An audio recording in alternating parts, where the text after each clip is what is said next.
do Espírito Santo. Amém.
Gostaríamos de saudar Sua Excelência Reverendíssima Dom Rui Valério, Patriarca de Lisboa, Administrador Apostólico da Arquidiocese Castrense, Reverendo Monsenhor António Teixeira, Conselheiro da Nunciatura Apostólica, em representação do Sr. Núncio Apostólico Dom Ivo Scapo, Sr. Padre Alberto Gomes, Mestre de Cerimónias da Sé Patriarcal de Lisboa, Sr. Padre José Jaworski, pároco da Paróquia do Santíssimo Nome de Jesus de Odivelas, Padre Fernando António, capelão da Real Guarda de Honra e demais sacerdotes presentes. Sua Alteza Real, o Sr. Dom Duarte, Duque de Bragança, em representação da família real portuguesa, o Sr. Presidente da Câmara Municipal de Odivelas, Hugo Martins, Sr. Presidente da Assembleia Municipal de Odivelas, em representação do segundo Secretário António Boa Nova, Vereador da Câmara Municipal de Odivelas, Edgar Valles, Vereadora da Câmara Municipal de Odivelas, Ana Isabel Gomes, Sr. Manuel Barros, antigo Presidente da Câmara Municipal de Odivelas, Dr. António José Batista, chefe do gabinete do Sr. Secretário de Estado Adjunto, em representação da Sua Excelência, o Sr. Ministro da Defesa Nacional, Sr. Vice-Almirante Bastos Ribeiro, Diretor Cultural da Marinha, em representação da Sua Excelência, o Chefe de Estado-Maior da Armada, Almirante Jorge Nobre de Sousa, Tenente-General Manuel Fernando Rafael Martins, Diretor Histórico-Cultural da Força Aérea, em representação do Chefe de Estado-Maior da Força Aérea, General João Cartacho Alves, Superintendente Luís Elias, Comandante do Comando Metropolitano de Lisboa, em representação da Sua Excelência o Diretor Nacional da Polícia de Segurança Pública, Superintendente Luís Miguel Ribeiro Carrilho, Intendente Pedro Almeida, Comandante da Divisão Policial de Louros do Comando Metropolitano de Lisboa, em representação da Sua Excelência o Sr. Diretor Nacional da Polícia de Segurança Pública, Superintendente Luís Miguel Ribeiro Carrilho. Vice-Presidente do Conselho Diretivo do Património Cultural IP, Doutora Ana Catarina de Sousa. Vice-Presidente do Conselho Diretivo do Património Cultural IP, Arquiteto Ângelo Silveira. Coronel António Marques de Andrade, Diretor do Museu Militar de Lisboa, em representação do General Cavaleiro Diretor da Direção de História e Cultura Militar. Vereadores da Câmara Municipal de Odivelas, João António e Susana Santos, em representação da adjunta Andreia Morgado. Presidente da Junta de Freguesia de Odivelas, Nuno Gaudêncio. Presidente da Junta da União de Freguesias da Pontinha, e Famões, Jorge Nunes, Presidente da Junta de União de Freguesias de Ramada e Canessas, Manuel Varela, Presidente da Junta de União de Freguesias de Póvoa de Santo Andrião e Olival, Basto, Rogério Valente Breia, Comandante da Divisão da PSP de Louros Odivelas, Intendente Pedro Almeida, Presidente do Conselho de Administração dos CIMAR de Louros e Odivelas, Nuno Leitão, Diretor Municipal da Câmara Municipal de Odivelas, Hernani Boaventura, Conselheira Municipal para a Igualdade, Hortência Mendes, Dr. José Ribeiro e Castro, Presidente da Sociedade da Independência Histórica de Portugal, Doutora Vera Amati, em representação do Senador do Brasil, Dom Luís Filipe de Orleans Bragança, o arqueólogo palestrante, Professor Dr. Humberto Nuno de Oliveira, Coro da Imaculada Conceição de Almeirim, o Maestro Armando Calado, delegações de confrades, irmãos, damas e cavaleiros da Real Ordem Nossa Senhora da Conceição de Vila Viçosa, Arquidiocese de Lisboa, Real Irmandade da Real Ordem do Arcanjo São Miguel, Arquidiocese de Évora, Real Ordem da Rainha Santa Isabel, Diocese de Coimbra, Ordem Constantiniana de São Jorge, Real Confraria do Santo Condestável do Laicado Carmelitano, Agrupamento de Escutas 69 e Odivelas, delegações de associações civis, Real Associação de Guardas de Honra dos Castelos, Panteões e Monumentos Nacionais, Associação Real Ordem de São Miguel da Aula, Ordem de Vitesse dos Heróis da Hungria, Legião de Homens de Fronteira. No próximo dia 7 de janeiro completam 700 anos desde a morte do rei Dom Dinis. Mas o rei poeta ou lavrador, como ficou conhecido, faleceu de facto a um domingo, a seguir à Epifania, depois de ter assistido à Missa de Reis. Hoje iremos assinalar a sua passagem com esta guarda de honra de velório, a Missa Solene da Epifania, e encomendar de novo a sua alma e a do seu neto com o rito exequial. Mas as comemorações continuarão no espírito do Ano Santo e já no próprio dia 7, o município de Odivelas, que patrocinou os estudos levados a cabo após a abertura do túmulo, irá anunciar o programa alargado. Agradecemos a abertura para complementar estes trabalhos com estas comemorações aniversárias, o estudo forense sobre os restos mortais deste monarca e os objetos fúnebres sepultados com ele, incluindo uma magnífica espada, descobertos em 2022, continuam a ser estudados sob a supervisão do Ministério da Cultura.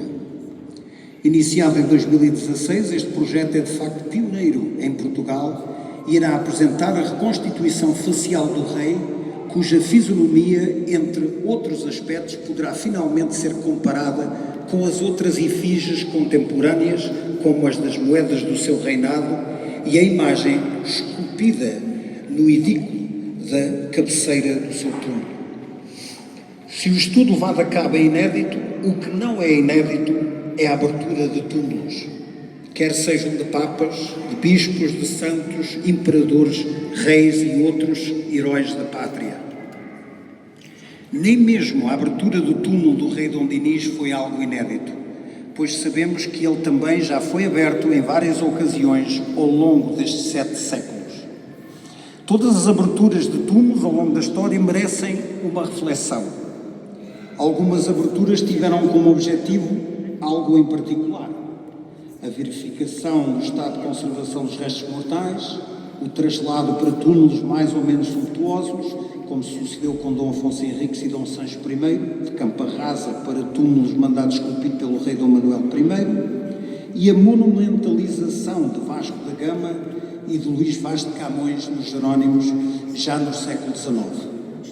Houve também traslados para sepulturas mais humildes, como aquelas ordenadas por Dom João III, e aquelas já depois de 1834, com o fim das sepulturas nas igrejas e a criação dos primeiros cemitérios públicos. Também houve saqueamento por parte de forças invasoras, ocupantes ou vitoriosas com visões políticas contrárias e que levaram à danificação e à abertura de túmulos régios para saque de joias e outros valores sepultados com os ilustres.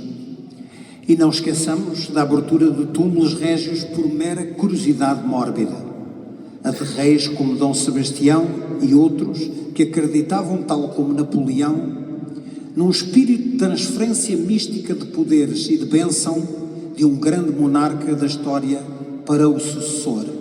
Crenças estas manifestadas no momento em que esses líderes se sentiam mais humanos e frágeis em tempos de guerra ou de outras crises sociais. Mas seja qual fosse o motivo que levou à abertura de um túmulo, nunca esse voltou a ser selado sem que houvesse exéquias fúnebres, com missa solene e honras de Estado. Da abertura dos túmulos dos reis levada a cabo por ordem do rei Dom Miguel em 1832, sobrevive um sermão pregado por um capelão-mor da Casa Real, nas exéquias fúnebres de Dom Afonso Henriques em Santa Cruz de Coimbra, que teve também um auto sobre o que se encontrou dentro do sepulcro. O mesmo se passou com a abertura contemporânea do túmulo da Rainha Santa Isabel, tendo o Bispo de Coimbra, durante o rito ezequial, retirado algumas madeixas de cabelo à múmia régia que deu ao rei Dom Miguel e às suas irmãs, as mesmas relíquias que se encontram nos dois relicários aqui hoje presentes. Embora este projeto seja um marco histórico, não só para Odivelas, mas para Portugal, no que diz respeito à abertura do estudo de restos mortais de figuras ilustres do passado, e por isso um exemplo a seguir, devemos aproveitar a ocasião e a presença de tantas entidades para propor o estudo de todos os túmulos históricos em Portugal e talvez até a criação de um banco de ADN histórico. Mas antes disso, que à semelhança do protocolo para a arqueologia sacra, a abertura de túmulos com corpos e simulacra de santos, que seja criado um protocolo multidisciplinar entre várias entidades para a abertura futura de túmulos e estudo de restos mortais de reis e outros heróis da pátria, e para evitar intervenções como aquelas que foram menos bem sucedidas no passado e com alguma polémica criaram. Um protocolo que venha a contemplar a comunicação prévia e a participação dos familiares descendentes e dos sucessores na chefia do Estado e dos poderes de defesa de soberania estabelecidos e mantidos pelos mesmos monarcas em vida e que moralmente e legalmente ficaram responsáveis pelos túmulos com a extinção das ordens religiosas. Um protocolo que terá em conta a crença religiosa e costumes católicos vividos e manifestamente vinculados pelo desejo testamentário do tumultado, requerendo não só honras de Estado devidas a um antigo chefe de Estado, mas a bênção dos despojos régios com missa solene de sufrágio, rito ezequial católico, o mesmo que o falecido desejou a quando do seu funeral. Ocorreu e ocorre assim sempre em toda a parte do mundo. Recentemente houve o traslado dos restos mortais do rei Ricardo III de Inglaterra, descobertos num parque de estacionamento de um mosteiro e que foram sepultados com todas as honras num túmulo novo criado na catedral. No Egito, em 2021, realizou-se um grande cortejo funerário com ritos funerários antigos, honras de chefe de Estado e que incluíram salvas de canhões. Isto a quando da trasladação de 21 corpos mumificados de 18 faraós e 4 rainhas, do túmulo no Vale dos Reis para o novo Museu do Cairo. Honras de Estado tiveram os restos mortais a quando do traslado do rei Dom Miguel e de sua mulher para o Panteão da Casa de Bragança, em São Vicente Fora, em 1968. O traslado de Pedro Álvares Cabral e do imperador Dom Pedro I para o Brasil, respectivamente em 1913 e 1972. Para não falar da recente visita ao Brasil, que fez o coração embalsamado do imperador, que está na Igreja da Lapa, no Porto. O carinho e as honras religiosas e de Estado prestados aos restos mortais dos reis e heróis mostram que não são meros artefactos arqueológicos inanimados, devolutos de importância na atualidade. Manifesta o reconhecimento dos sucessores e a gratidão contínua das entidades e do povo, mesmo passados muitos séculos. Relembra o contributo dos mesmos para a formação de uma identidade nacional e, neste caso, de Portugalidade. Apesar de muitas coisas serem reveladas, muitos mistérios irão permanecer, como, por exemplo, quem é o infante, comprovadamente neto de Dom Dinis, que mereceu as honras de vir a ser sepultado no túmulo oposto do avô, para que os seus restos mortais fizessem companhia aos do rei, enquanto aguardam o despertar para a ressurreição dos mortos. Será ele o infante Dom João ou o infante Dom Dinis, que foi assim batizado em homenagem ao avô e a quem se depositava também a esperança de um frutífero reinado? O facto é que os dois sepultamentos aqui nesta igreja do Mosteiro de São Dinis e São Bernardo, mosteiro cisterciense, fazem com que os mesmos, à semelhança dos túmulos de Dom Afonso Henriques e de Dom Sancho na igreja do Mosteiro de Santa Cruz em Coimbra, sejam um panteão. A Real Associação de Guardas de Honra dos Castelos, Panteões e Monumentos Nacionais, criada por protocolo com entidades homólogas estrangeiras, zela por manter viva a memória e os feitos dos reis e heróis de Portugal junto dos túmulos, castelos e monumentos, tendo criado, com o apoio de várias autarquias, igrejas e paróquias, delegações a que chamamos de legiões ou comandos, para localmente fornecer uma guarda de honra esporádica durante eventos, a fim de honrar os ilustres tumultados. Nos panteões da dinastia Afonsina, na igreja do Mosteiro de Santa Maria de Alcobaça, da dinastia de Avis no Mosteiro de Santa Maria da Vitória, na Batalha, no panteão da dinastia de Bragança em São Vicente de Fora, na Basílica da Estrela. A guarda de honra que no passado apoiou o pedido de reconhecimento da Igreja de Santa Cruz em Coimbra como panteão, propõe aqui hoje que a mesma dignidade seja reconhecida aos túmulos de Dom Dinis e do infante seu neto aqui nesta igreja de São Dinis e São Bernardo de Odivelas. Em antecipação deste desejo, com a anuência do município e da paróquia de Odivelas, é instituída hoje a Legião, ou Comando Dom Dinis da Guarda de Honra, e nomeado o conterrâneo Rui Silva, a quem publicamente se reconhece a ideia e proposta de se realizar estas comemorações centenárias como primeiro comandante. Outra proposta que apoiamos é que os pertences de Dom Dinis, e particularmente a sua espada, depois de devidamente conservados e estudados, sendo muito mais do que espólio arqueológico, mas sim símbolos do seu serviço em defesa da pátria e do povo, permaneçam com ele em Odivelas, local onde o monarca, ao contrário dos outros da sua dinastia, quis continuar esta vigilância espiritual. É verdade que a abertura do túmulo de Dom Dinis expôs a grandeza do rei do mito e da lenda na sua fragilidade humana e mortal. Mas é nisso que podemos ver a verdadeira grandeza do homem. Um homem que, apesar das suas fragilidades e limitações, conseguiu ultrapassar os muitos obstáculos da vida para ficar imortalizado nas lendas da pátria que simbolicamente enaltecem e perpetuam a sua fé, a sua coragem e o esforço humano de uma visão de um homem que, ao morrer aos 63 anos, em 1325, havia fundado a Marinha Portuguesa, plantado uma frota quando plantou o Pinhal do Rei em Leiria e criado a Ordem de Cristo, única sucessora dos Templários. Uma ordem ainda hoje conferida pelo seu sucessor na chefia da nação, o Sr. Presidente da República, e que também é conferida pelo Papa com a coroa portuguesa na sua insígnia. Hoje também se faz história com a presença das relíquias da Rainha Santa Isabel junto dos restos mortais de seu marido e do neto de ambos. E hoje, por coincidência, é aniversário do nascimento da Rainha Santa. 7 séculos passaram entre Dom Dinis e o seu descendente direto, Dom Duarte, sendo atualmente o membro mais novo da família do ilustre tumultado, também de nome Dom Dinis.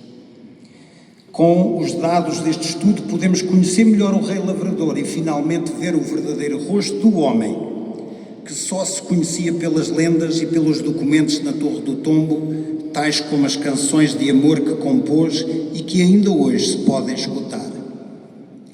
Em nome do comissariado, da família real e das fundações parceiras, o nosso agradecimento ao município de Odivelas e particularmente ao seu presidente Hugo Martins e ao vice-presidente e vereador da Cultura Edgar Valdes, aos ministros e Secretaria de Estado da Cultura que acompanharam este projeto, à Diretoria-Geral, aos arqueólogos, aos técnicos e investigadores forenses, conservadores e todos os que estiveram envolvidos neste projeto, o nosso muito obrigado.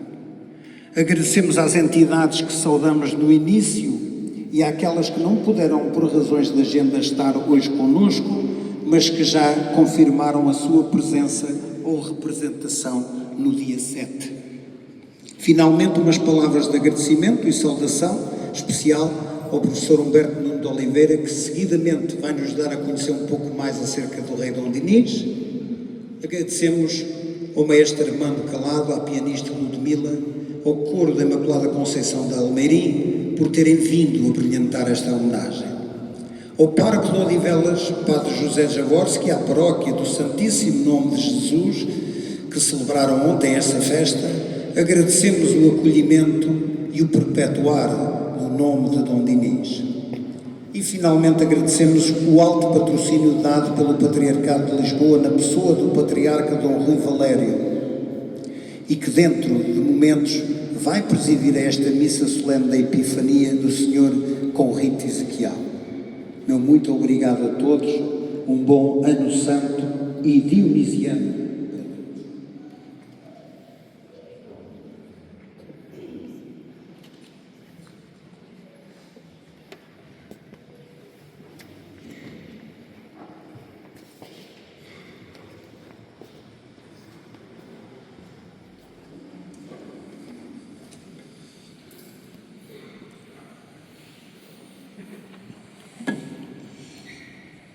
Depois desta preleção não esperada do meu querido amigo Carlos Evaristo, vou refazer aquilo que tinha pensado dizer-vos, porque, enfim, a parte biográfica ou parte significativa da biografia, o meu querido amigo acabou por referi-la.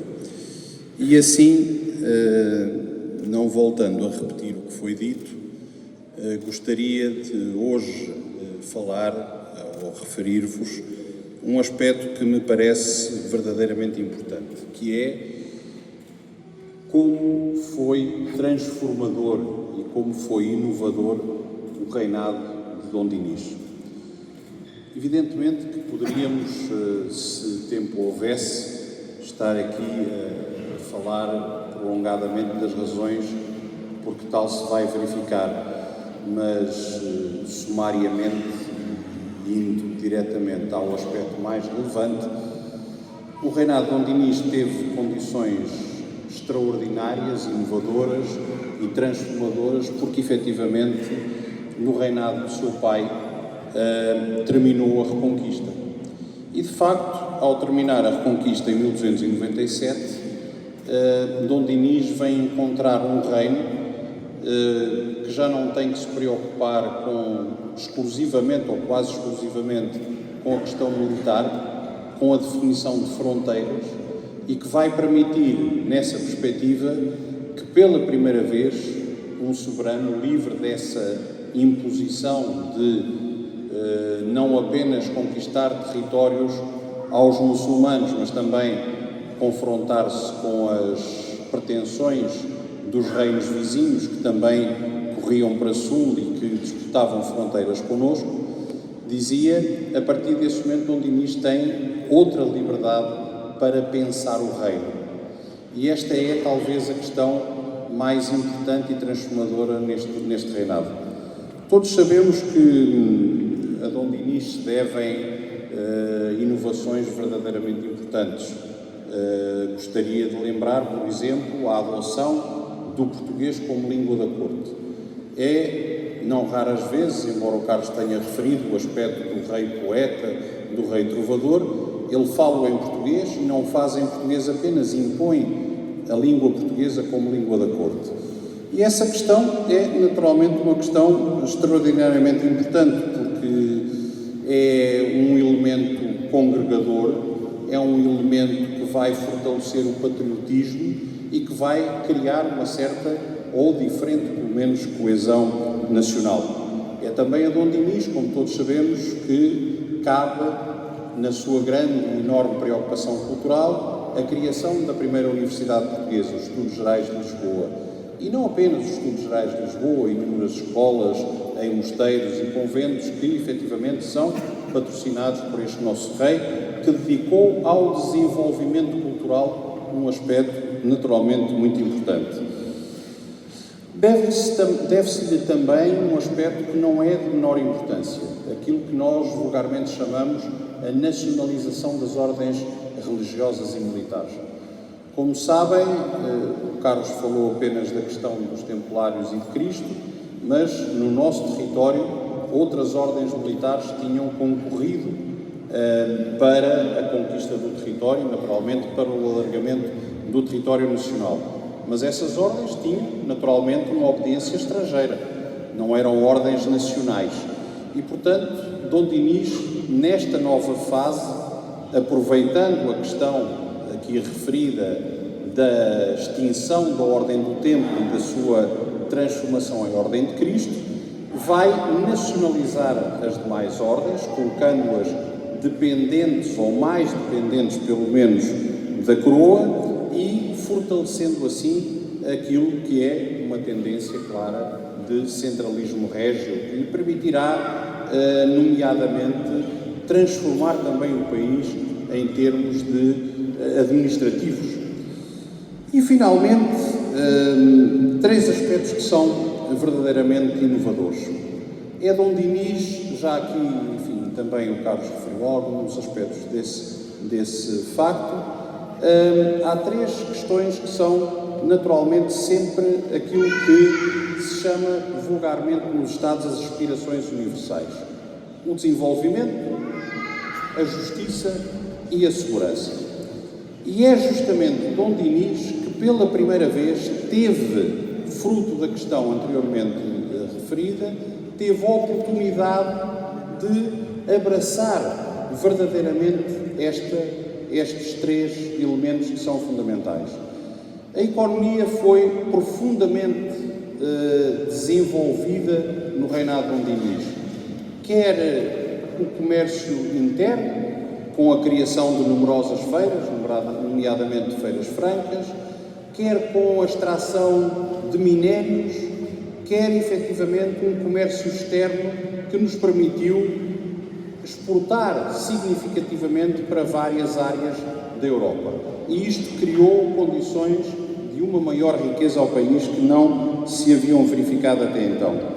Também na justiça, Dom Dinis sempre advogou que a justiça fosse célere e rápida. Fazia-nos falta Dom Dinis hoje em dia. Era de facto uma das suas preocupações, que a justiça fosse para todos e cuidando nomeadamente de uma justiça que não olhasse às questões sociais e sobretudo que fosse célere e rápida. Era essa a sua grande preocupação. Finalmente, a questão da segurança. Não há nenhum Estado digno desse nome sem segurança. E Dom Dinis cedo se empenhou em assegurar neste Estado que tinha herdado com fronteiras já definidas a sua transformação num tratado que nos vai conferir, como sabem, o Tratado de Alcanices, que nos vai conferir as fronteiras estáveis mais antigas da Europa, à exceção, infelizmente, do pedaço de Olivença que nos foi, em 1801, roubado pela Espanha e que ainda não foi devolvido, Mas as fronteiras são, no território continental, imutáveis desde então. Nós temos, Portugal tem, é mais um motivo de orgulho na nossa história, as fronteiras estáveis mais antigas da Europa. Não estou a dizer que sejamos a nação mais antiga da Europa, mas temos as fronteiras estáveis mais antigas da Europa.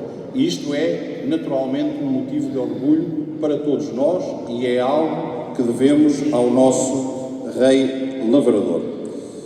Finalmente, ainda na questão da segurança, Dom Dinis, como já foi dito, não apenas através, enfim, do incremento económico que fez, nomeadamente os paús que foram secos para efetivamente expandir a área agrícola, mas também a importância que concedeu ao Pinhal de Leiria, a madeira e a construção naval, como sabemos, foi algo fundamental.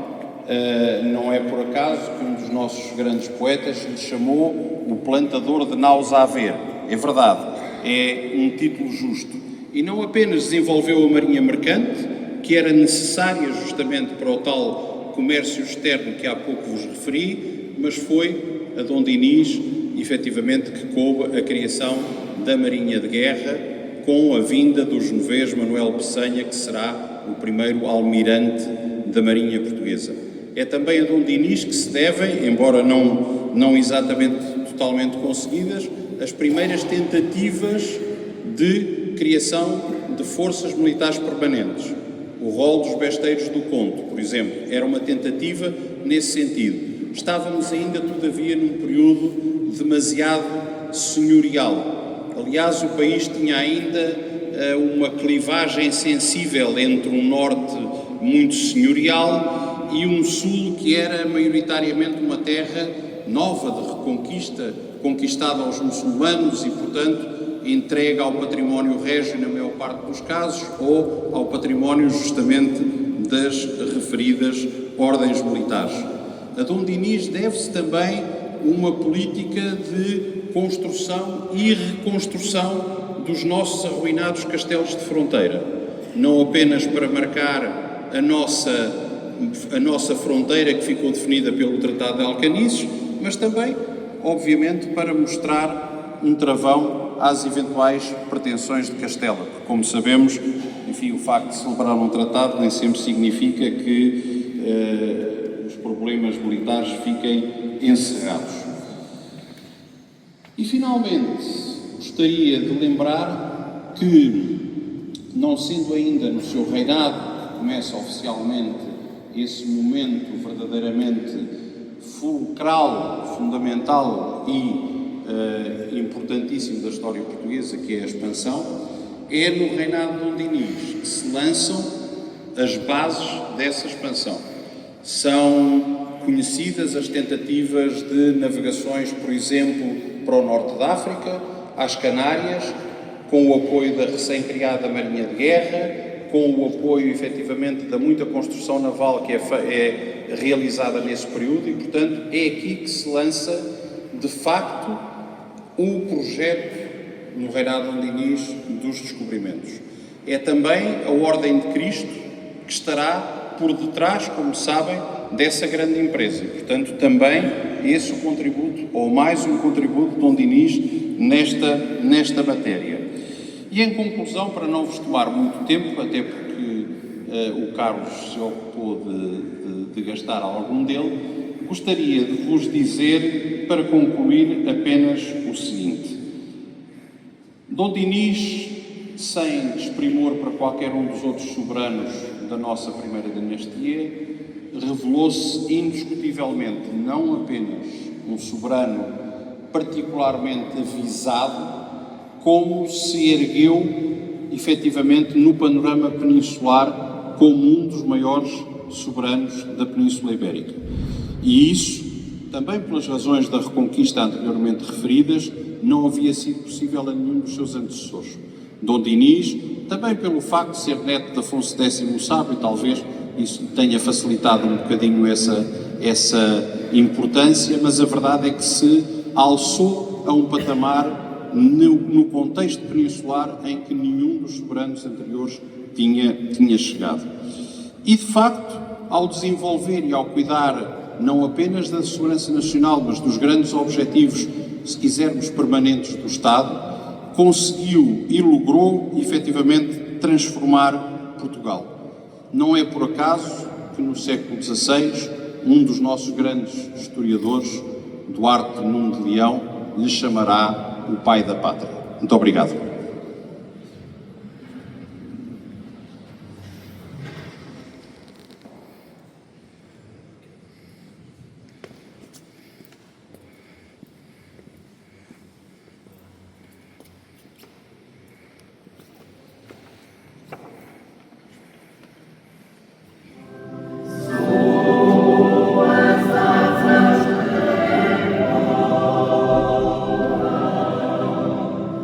Amen.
Saúde Suas Excelências, Excelentíssimo Senhor Presidente da Câmara Municipal de Odivelas, saúde Vossa Excelência, saúde todos os municípios, saúde o Excelentíssimo Senhor Presidente da Junta de Freguesia de Odivelas, saúde Sua Excelência, o Excelentíssimo Senhor Representante, o Secretário de Estado de Cultura, saúde Sua Excelência, o Excelentíssimo Senhor Vice-Almirante, Senhor-General, saúdo os membros de Cavalaria da Casa Real, saúdo excelências que representais instituições, organismos, projetos, saúdo os meus irmãos no sacerdócio, caras irmãs e caros irmãos.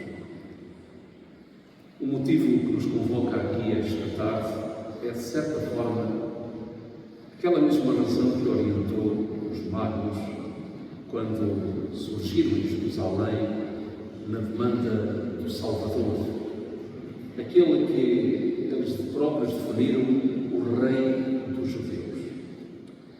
Sendo que nesse apelativo que dirigem a Cristo já estavam a dar uma missão, uma função uma orientação à realeza de Jesus, que foi o serviço. Cristo é Rei na medida em que serviu. Serviu a Deus, serviu o mundo, serviu a cada um de nós com a graça da salvação. Na senda deste Rei de Reis, que é Jesus, também aqueles que, na nossa história de Portugal, assumiram a gravíssima e honrada responsabilidade de nos governar como país e como pátria, o fizeram nesta senda do serviço. Entre eles, Dom Dinis, sem dúvida, acompanhado pela sua amada esposa, Santa Isabel. Esta tarde nos convoca aqui, nesta maravilhosa igreja. Antes de mais, a sua memória, mas para os tempos que correm, é importante nós lhe pedirmos a graça e a intercessão para nos conceder aquela sabedoria da amplitude, do ver mais longe e do ver perspicazmente. Ele, sem dúvida, é dos grandes da nossa história e a ele tanto ainda hoje somos devedores. Não é só a universidade, não é só o grande projeto de uma nação que se dedica a cultivar a economia. Aquilo que a mim mais me tocou foi como o Dom Dinis conseguiu conciliar duas coisas. Por um lado, a cultura, o saber, e por outro lado, todas as outras dimensões da vida. E nós necessitamos hoje dessa sabedoria que lhe foi transmitida e comunicada. Por isso, celebrar e assinalar os 700 anos da sua partida para a glória, ou então celebrar este reencontro que há poucos anos os nossos estudiosos procederam ao encontro da sua sepultura, é para nós razão bastante para, numa atitude de gratidão e de súplica, nos apresentarmos em torno ao altar da Eucaristia para aqui pôr os nossos agradecimentos e fazê-lo como cidadãos de um país e de uma pátria que Dom Dinis decisivamente e definitivamente ajudou a construir. Mas também para colocar aqui, caras irmãs e irmãos, com humildade, as nossas preces e súplicas por todas aquelas vezes em que não estivemos em consonância com a mensagem de amor, que é a mensagem do Evangelho.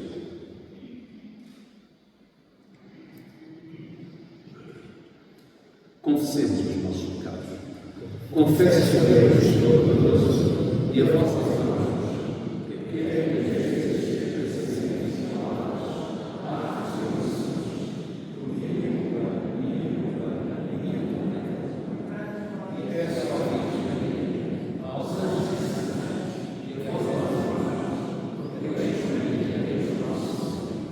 Deus Todo-Poderoso, tenha compaixão de nós, perdoe os nossos pecados e nos conduz à vida eterna.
Iluminai, Senhor, os nossos corações com o esplendor da vossa majestade,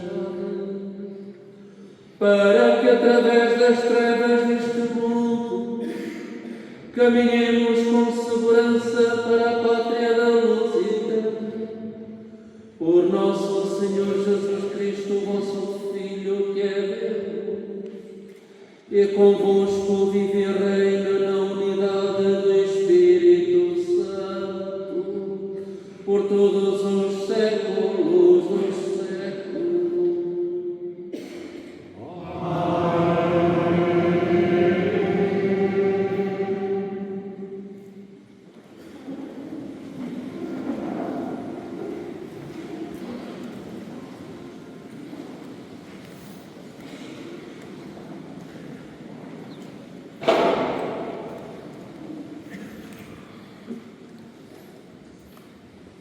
Leitura do livro de Isaías.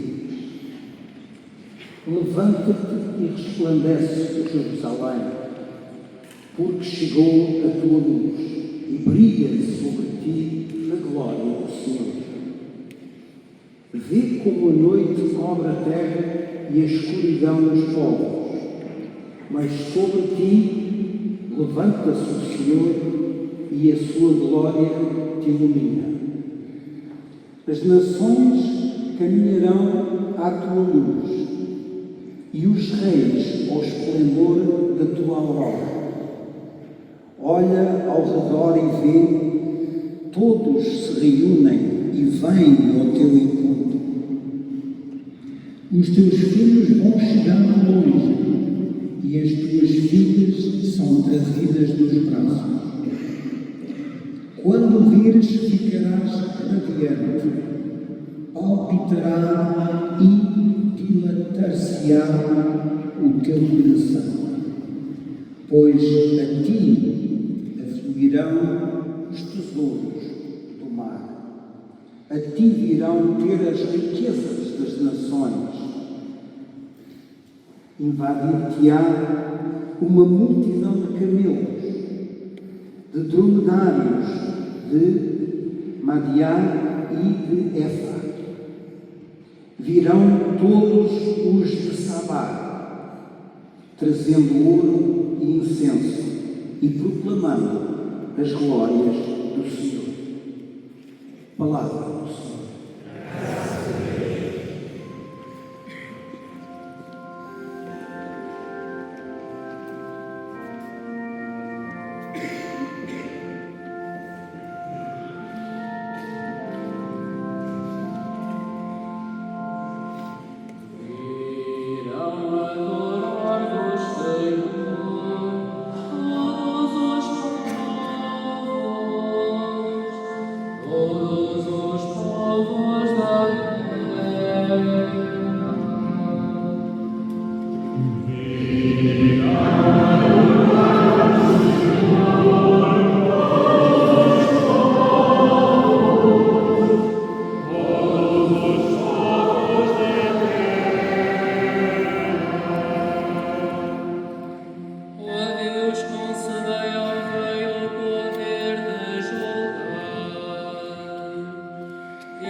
Leitura da Epístola do Apóstolo São Paulo aos Efésios.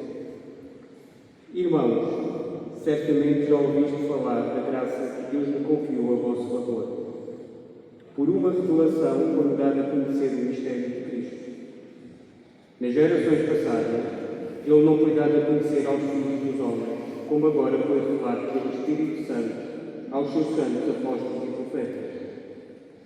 Os gentios recebem a mesma herança que os judeus, pertencem ao mesmo corpo e participam da mesma promessa em Cristo Jesus, por meio do Evangelho. Palavra do Senhor.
O Senhor esteja convosco.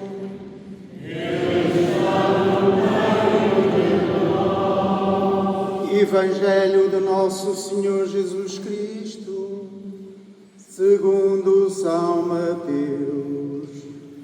Glória a vós,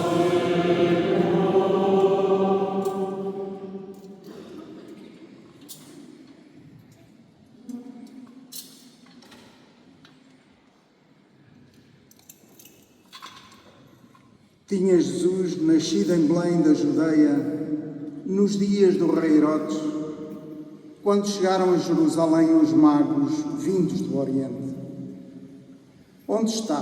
Perguntaram eles, o rei dos judeus que acaba de nascer. Nós vimos a sua estrela no Oriente e viemos adorá-lo.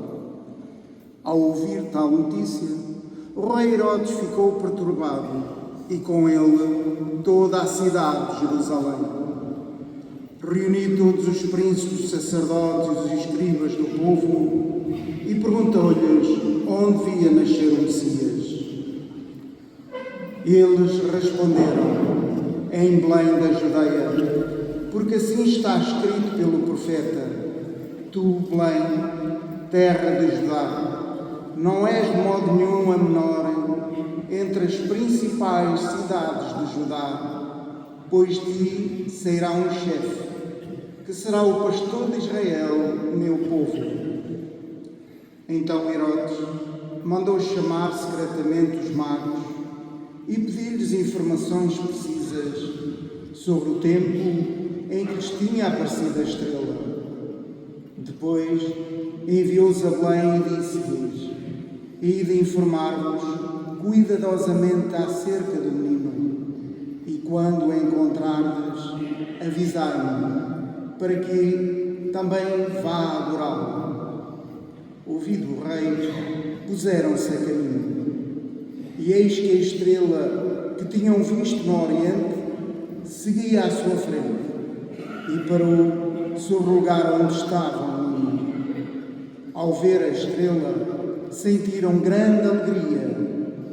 Entraram na casa, viram o menino com Maria, sua mãe, e prostrando-se diante dele, adoraram-no. Depois, abrindo os seus tesouros, ofereceram-lhe presentes: ouro, incenso e mirra.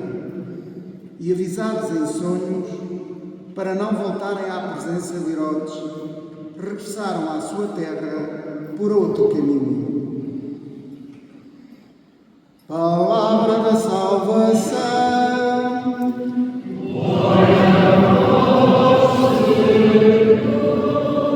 Da Epifania do Senhor que estamos a viver, transporta-nos para um momento singular da vida de Jesus, mas também da vida da humanidade e do mundo. A Jerusalém chegam uns magos vindos do Oriente. Procuram. E eis que essa procura é recompensada pelo encontro. Encontram o que procuravam. Ao surgirem, eles lançam uma pergunta. E essa pergunta é respondida. Eles sentem um apelo. O apelo da estrela que os chama. E a esse apelo eles acedem. Estamos perante um contexto, perante uma moldura que nos leva a contemplar como há aqui uma perfeição, uma completude. Como diz o nosso povo, há aqui onde tudo bate certo. Jesus teria dito, e tinha dito, procurai e encontrareis, pedi e ser-vos-á dado, batei e ser-vos-á aberto. E na página do Evangelho, neste encontro dos magos rumo a Belém, eis que esse milagre é realizado.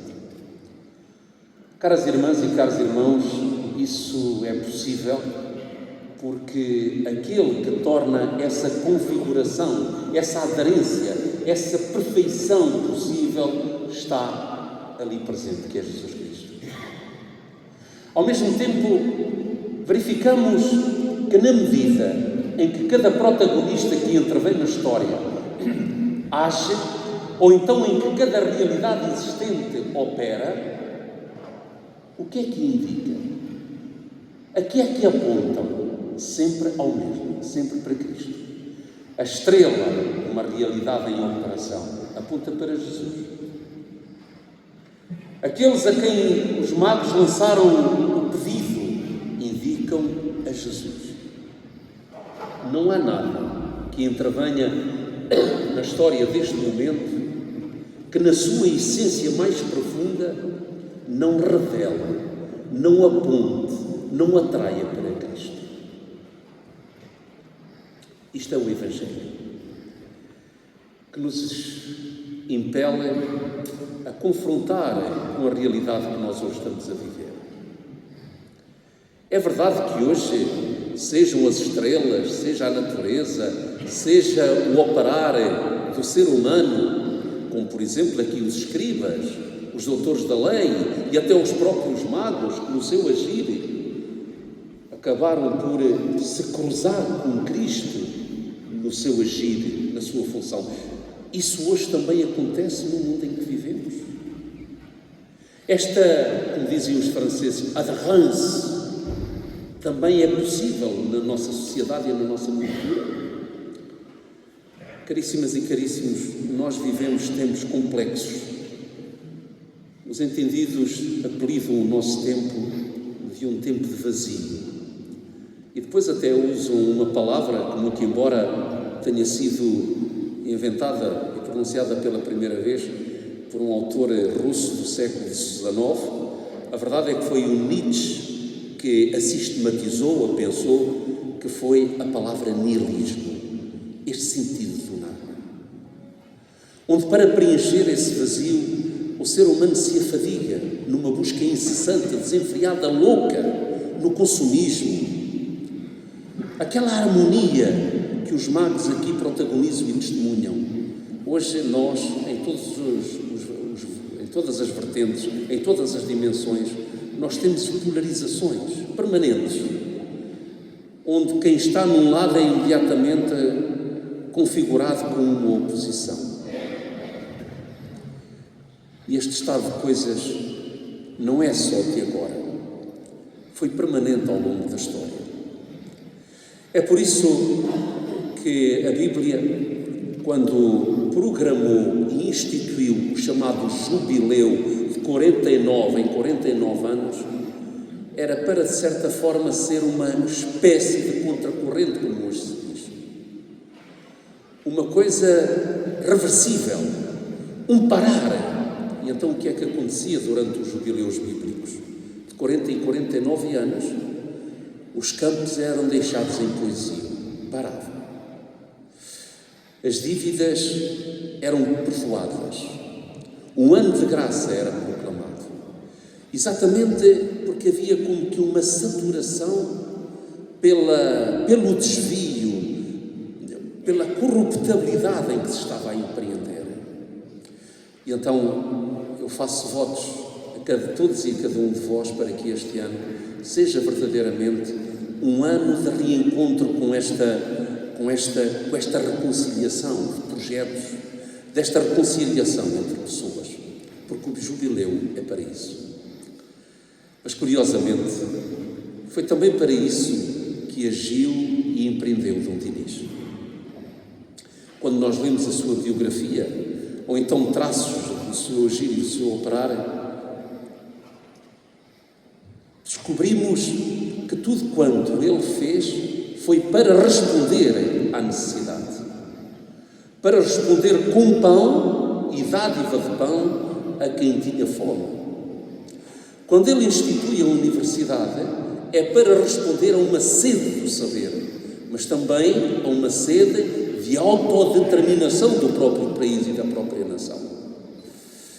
Porque até aqui eram os doutores de Salamanca que elaboravam os decretos nacionais, e aquilo era em castelhano.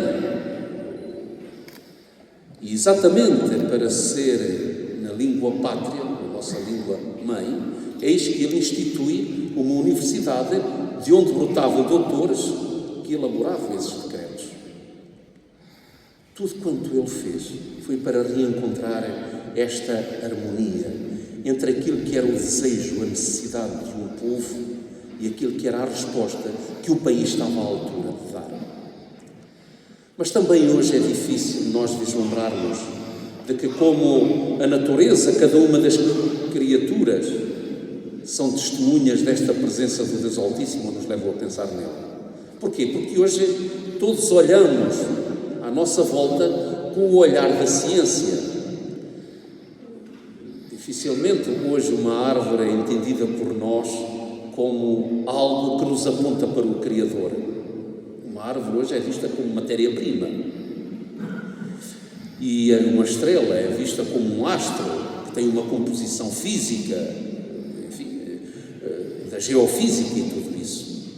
Perdeu-se muito esta capacidade do ser humano intuir e descobrir no mundo das criaturas apontamentos, chamamentos, indicadores para o Criador. Ora, quando no tempo do reinado de Dom Dinis foi instituído, graças largamente à influência da sua amada esposa, a Rainha Santa Isabel, as festas em honra do Espírito Santo, nós sabemos que estava ali uma preocupação profunda, que era aquela da purificação da fé. Imaginem o que era o nosso país e os outros países da Europa naqueles séculos onde facilmente se resvalava na superstição, popularmente. Como a instituição das festas em honra do Espírito Santo vieram exatamente para purificar e reencontrar a beleza e a grandeza da fé. E na luz desse Espírito, como nós sabemos, era fortemente iluminada e inspirada também pelo carisma e pela mística franciscana, aquela mesma mística que leva a reconhecer em cada criatura do mundo um irmão ou uma irmã. São Francisco, o autor do cântico Laudato Si, Senhor, pela minha irmã água, pela minha irmã montanha. Obrigado, Senhor. Foi, portanto, na senda deste jubileu que se colocou todo o operar e todo o agir do reinado de Dom Dinis. Permitam-me fazer aqui uma última referência, sobretudo a 3 gestos que os magos realizaram e que nós precisamos de recuperar. Dizem eles que quando viram um menino, com Maria sua mãe, prostraram-se diante dele. Eu gostaria muito que nós pensássemos nisto. E hoje, eu, perante que ou perante quem é que me prostro? A prostração é um gesto que se dirige exclusivamente a Deus. Houve alguém da nossa história que disse perante os homens sempre de pé, de joelhos só perante Deus. E eu hoje, perante quem é que me prostro? Ou seja, perante quem é que eu adoro como Deus? Eles, amados, perante Cristo. Santo Inês, com a sua amada esposa, contribuíram para uma purificação da fé no verdadeiro Deus. Em segundo lugar, diz que, abrindo os seus tesouros, ofereceram-lhe presentes. Portugal recebeu mais de Dom Dinis e de Rainha Santa Isabel do que propriamente aquilo que lhe deu. Todos nós, desde crianças, escutamos aquelas imensas, infinitas histórias da partilha, da oferta, de que, como todo aquele que pedia, era realmente correspondido ao seu pedido. Oferecer, partilhar, condividir com os outros o que se tem e o que se é. E, em última análise, olhando para o menino do presépio, nós próprios somos chamados não só a dar, mas a dar-nos. Eu gosto muito de contar um episódio que presenciei na Bósnia, quando estive lá como capelão militar. E nós estávamos a poucos dias de regressar a Portugal com os nossos soldados e aquela localidade fez questão de organizar uma pequena festa em nossa homenagem, nossa dos portugueses. E quando estávamos naquele convívio, perguntou-se a uma senhora que ali estava, ela que tinha visto passar por lá tantos soldados, tantos militares da França, da Espanha, da Inglaterra, do Canadá, da Austrália, de tantos países, o que é que ela achava destes soldados todos que ali tinham passado? E ela começava por dizer, são todos iguais, são todos nossos amigos, porque nos dão isto, nos ajudam. E ela estava a elencar o que é que se dava, e depois de repente ela para. E ela diz, mas os portugueses são diferentes. Além de dar, dão-se. E ela sabia do que é que estava a falar, porque graças a estes militares foi-lhe possível, enfim, não vou agora aqui entrar em detalhes, mas foi-lhe possível a esta senhora despedir-se da sua mãe, dizer-lhe as últimas e derradeiras palavras que distava dali onde estávamos a 30 quilómetros. E ela, em princípio, não podia viajar, era perigoso demais. Mas graças aos nossos, ela teve a honra do último beijo à sua querida mãe. Dão-se. É desta estirpe que nós somos feitos. É desta estirpe que Portugal é feito. E devemos orgulhar por isso. E devemos descobrir. E devemos encarnar hoje na nossa vida. E por fim, caras irmãs e irmãos, para não vos amassar muito, e avisados em sonhos, regressaram à sua terra por outro caminho. Uma nova vida, um novo caminho, um novo rumo. Depois de tudo isto. Então, este é também o grande propósito que o Papa Francisco nos lança para este ano jubilar. É que ele nos conduza ao empreendimento de outros caminhos na vida. Daqueles caminhos que estão longe do egoísmo, que estão longe da maldade, que estão longe do orgulho, que estão longe da guerra, que estão longe da inveja. Caminhar por um outro caminho. Este outro caminho é o caminho de Cristo. Ele que é a verdade, que é a vida e que é a via. Intercedamos, pois, junto do Senhor para que suscite no nosso povo chefes e líderes que saibam conduzir realmente o país para aquela grandeza e para aquela prosperidade que foi apanágio de Dom Dinis e de tantos e tantos outros como ele, que graças a Deus a nossa história nos vai dando testemunho e vai presenciando o seu surgimento. Assim seja.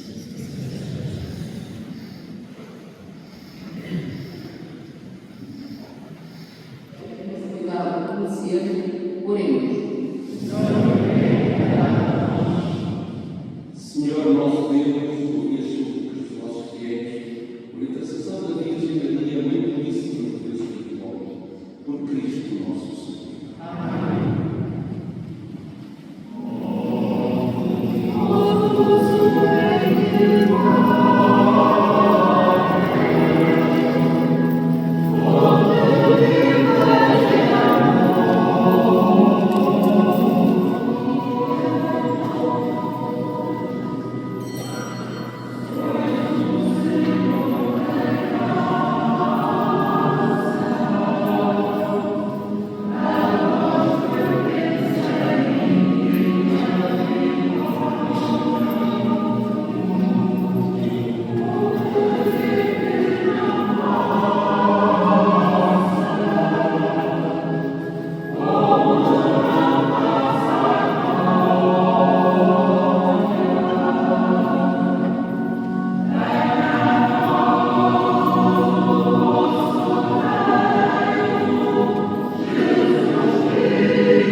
Dai-lhes, Senhor, o eterno descanso. Bendigamos ao Senhor.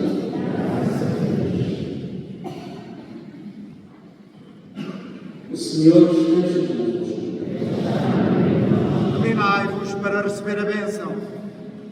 Deus nos chamou das trevas à sua luz admirável, derrame abundantemente sobre vós a sua bênção e vos fortaleça na fé, esperança e caridade. Deus vos faça testemunhas da sua verdade diante dos vossos irmãos, como verdadeiros discípulos de Cristo, que hoje se manifestou ao mundo como luz das trevas. Como os santos magos guiados pela estrela encontraram o livro no deserto de Belém, possais vós também, ao fim da vossa peregrinação sobre a terra, encontrar com alegria a Cristo Jesus. A bênção de Deus Todo-Poderoso, Pai, Filho e Espírito Santo, desça sobre vós e permaneça para sempre. Glorificai a Deus com a vossa vida. Ide em paz e o Senhor vos acompanhe.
Olá!